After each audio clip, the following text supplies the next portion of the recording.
Ready? Start.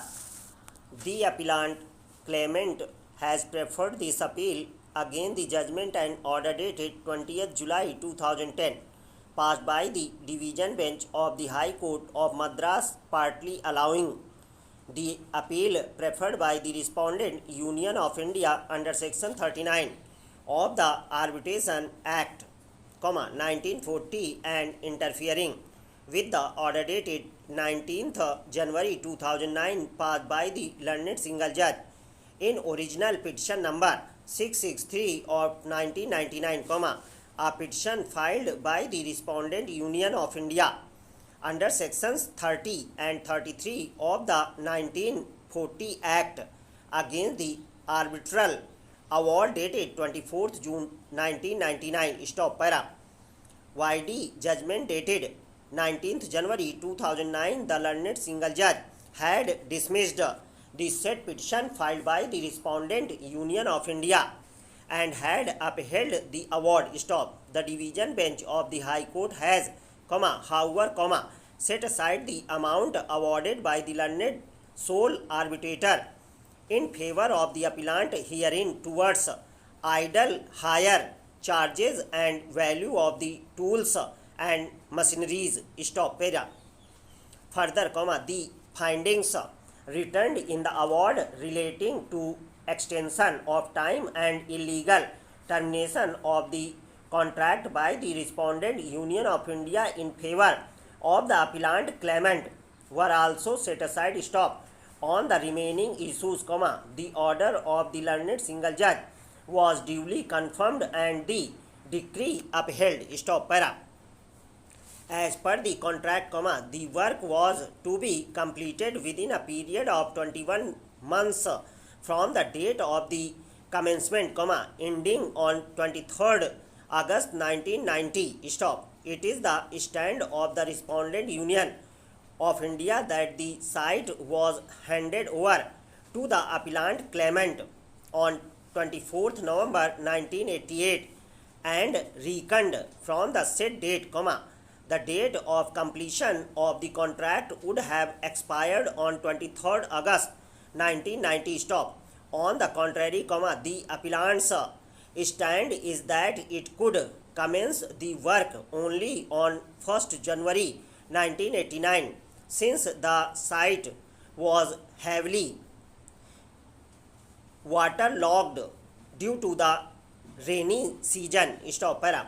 During the course of execution of the work, the appellant claimant sought extension of time for completion of the project for 45 fortnights with effect from 15 July 1992 as the probable target date, stop. The respondent Union of India granted extension of time thrice, firstly up to 31st December 1990, then up to 30 June 1991 and lastly up to 31st March 1992, stop para. By mid-March, 1992, the appellant claimant claims to have completed the substantial work of construction of the runway and taxi track to the extent of 72%, stop.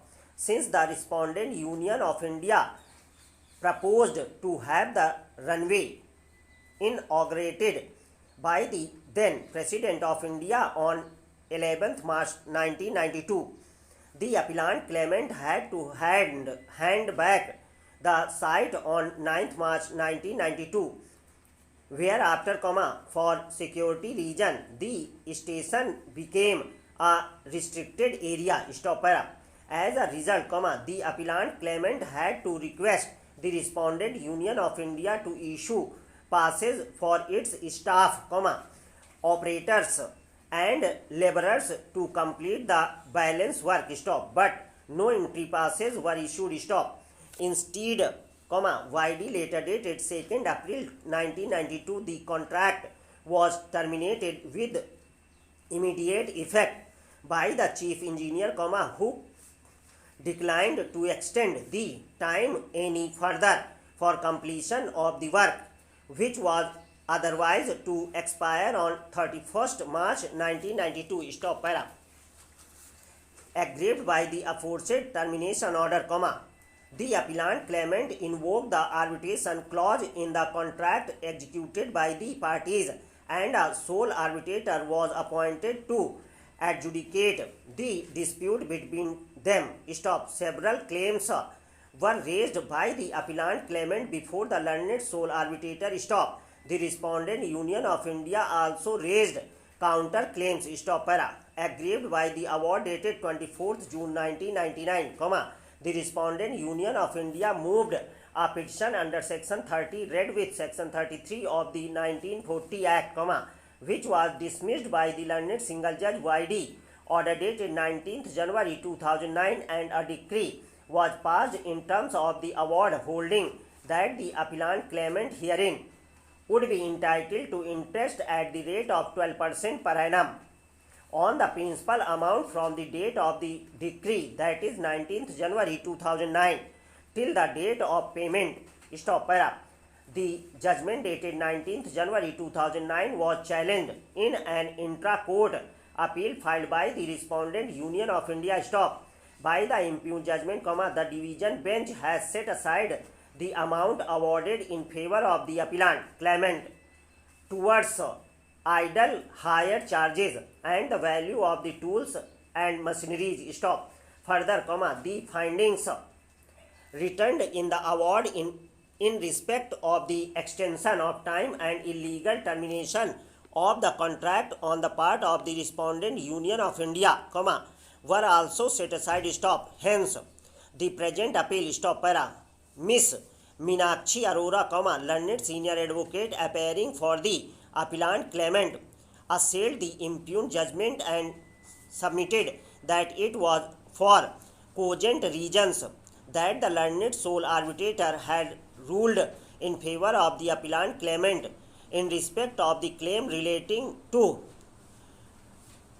reasonableness of the extension of time granted by the respondent Union of India for completing the project, and a related claim pertaining to the validity of the decision taken by the respondent Union of India to terminate the contract. Stop para.